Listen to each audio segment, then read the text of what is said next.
You're watching Zoo Tours, the channel that takes you on a virtual field trip to the zoo.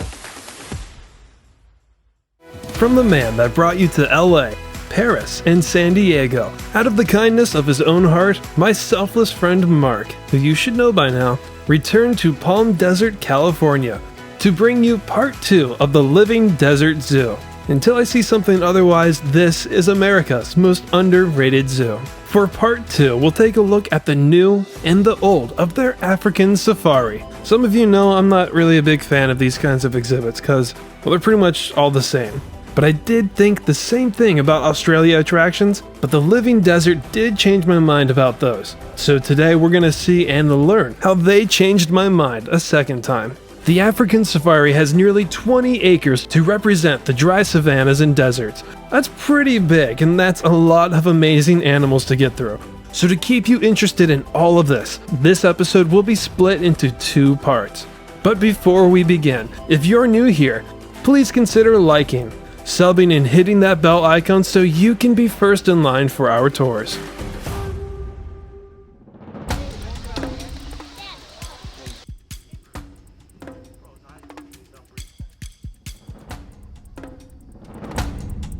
It all starts at the zoo's entrance, and one of the first features that you'll come across in the Welcome Center is a small taste of the magic behind the scenes.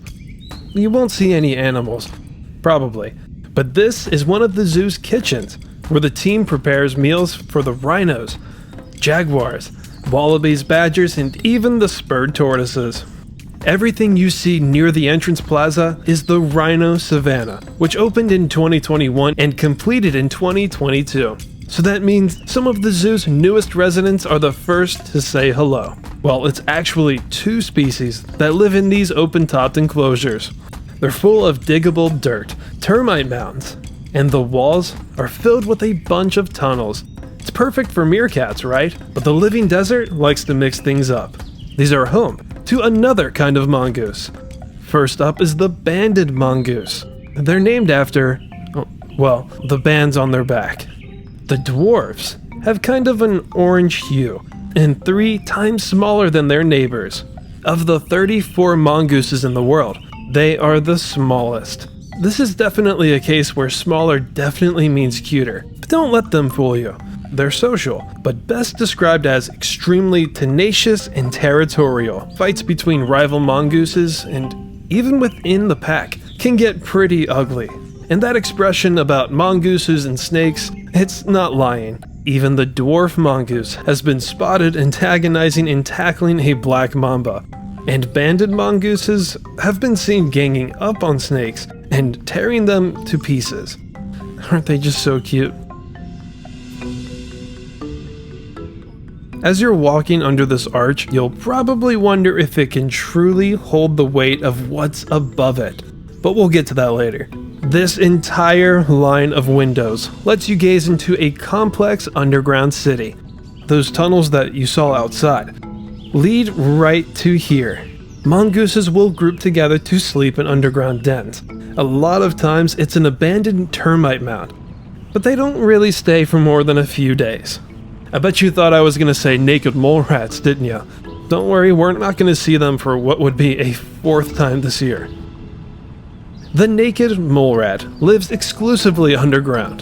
Their passageways are really only 1.5 inches wide, but a bunch of sources will tell you they can be over 2 miles long. That's a lot of mole rats, and that's a lot of chambers. Just like the rooms in your house, every chamber has a purpose. There's a nesting area, or a nursery, where the queen gives birth and raises her pups. There's even one where they store food, or a pantry. And to make sure they keep their meals poop-free, they even have designated toilet chambers. As soon as you walk back into the sun, you're drawn towards the largest part of the Rhino Savanna. A beautiful acre-large plain, but at first it looks like something we've seen a bunch of times before. But there's a lot more to this than it initially appears. The main path actually walks you through 2 exhibits, so there's another well-landscaped savanna on the other side that's just slightly smaller. Both contain the eastern black rhinoceros, it just hit me that we haven't properly seen one in years. Most of the time, we've really only ever seen the white rhinoceros. Well, what's the difference? Black rhinos have a much smaller hump on their back. They also have a shorter distance between the top of their head to their top horn. But the thing that people mostly look at is their lips. A white rhino's mouth is more square-shaped, while black rhinos have hooked lips. I've seen a few times where black rhinos could have been part of a mixed savanna, but they always had their own personal space, while we've seen the white rhino living with other species, which makes perfect sense because these are a solitary species outside of breeding. But like I said, the living desert likes to mix things up. They host a male and a female, and I got word these two will stay separate for about another year or year and a half before they really get to know each other. While they're separated now, they have plenty of friends to keep them company. First of all, they have us. At the furthest end of the Rhino Savanna is the Rhino Encounter. The zoo states that every encounter will vary, so you'll either feed them, brush them, or watch a keeper training session. The link to sign up for this is in the description. Back in the actual exhibit is a scatter of helmeted guinea fowl, the noisiest bunch on the savanna. A chicken-sized game bird found in nearly every region of Africa south of the Sahara. They're one of the most popular birds hunted for sport and have been domesticated in a lot of other parts of the world, which really explains why I almost ran over a flock while driving through the Ohio country. There's cattle egrets, great white and pink-backed pelicans, the channel's first springbok. They may look like one, but they are not true gazelles. Their genus name actually means anti-gazelle. What's even more interesting is their species name is marsupialis. Fortunately, they have nothing to do with opossums, kangaroos, and koalas and whatnot. Marsupial comes from a Latin word that essentially means pocket. Springboks have a pocket of white hairs from the middle of their back down to their tail. And when they're excited or frightened, they'll open this skin flap and make the white hairs form a large crest. There's the shaggy-haired water buck. As you might expect, they are heavily dependent on high-quality H2O. Wherever they live, they make sure they're always close to a body of water. It's not just so they can jump in anytime they see a lion or a cheetah. Lots of hoofstock do that. They're just very intolerant to dehydration. When it gets really hot, they need to stop at the watering hole once or twice a day. Sounds pretty normal for any animal, but we'll see a bunch of other species that go most of their lives without relying on water. Here's the coolest part about the savanna. The rhinos may be separated for now, but the smaller animals are free to move between the two exhibits, through several slots under the guest bridge, and over the mole rat mongoose arch. So there might actually be a rhinoceros standing above your head. Again, that's not all. If the smaller species don't feel like being around this clash of two, there are several pocket exhibits within the habitat itself that they can access, but the rhinos cannot. It might not be the most pleasing feature to the eye, but it's very creative, beneficial to its residents, and unlike anything we've seen before.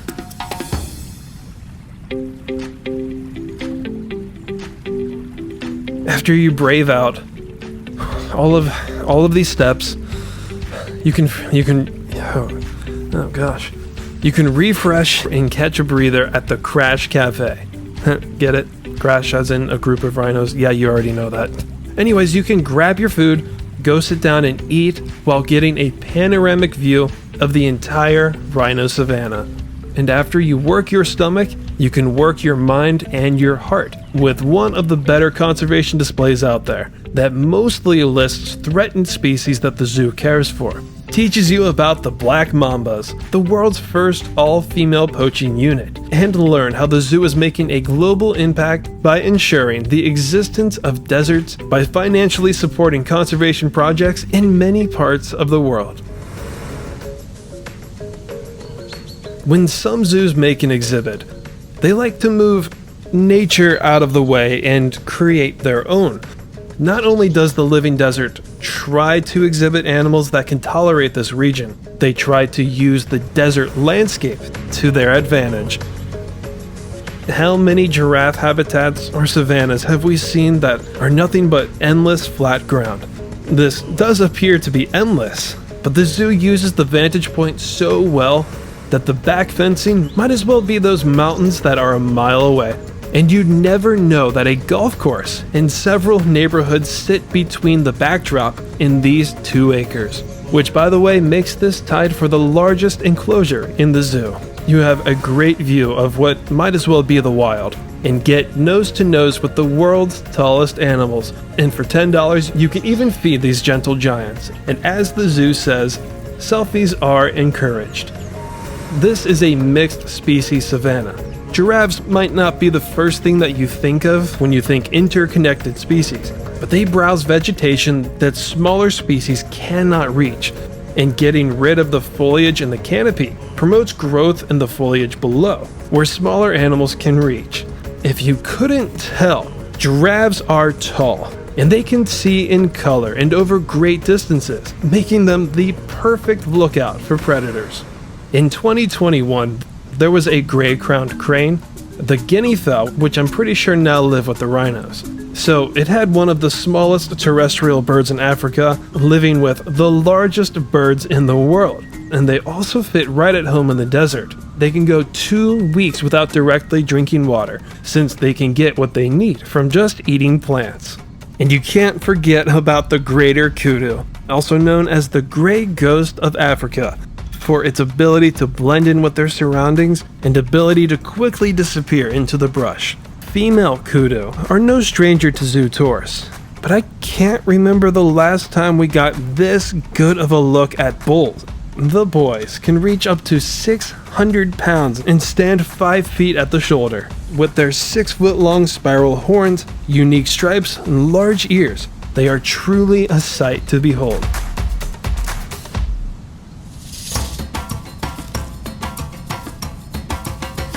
For today's last stop, still moving along the main path, are 3 identical habitats that replicate what you might call the semi-desert. And the first one lives, we'll get to you later.